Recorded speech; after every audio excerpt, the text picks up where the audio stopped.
জুলুম শুধু আমাদের জন্যই হারাম না, আল্লাহর জন্য হারাম। আল্লাহ তাআলা বলেন হাদিসে কুদসিতে, ইয়া ইবাদি, হে আমার বান্দারা, ইন্নী হারামতু যুলমা আলা নাফসি, আমি জুলুমকে আমি আল্লাহ নিজের উপরে হারাম করেছি।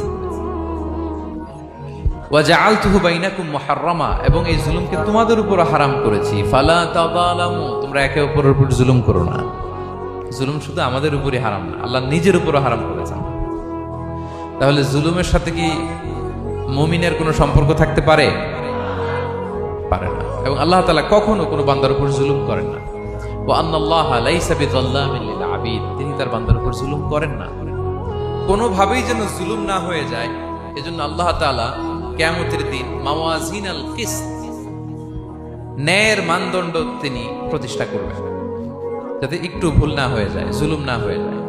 আমরা মাঝে মাঝে দোকান থেকে বস্তায় বস্তায় চাল নিয়ে আসি না, চাল দেখা যাবে যে 1 মণ চাল হয়তো সামান্য একটু কম হইতে পারে, সামান্য একটু বেশিও হইতে পারে, এরকম হয় না?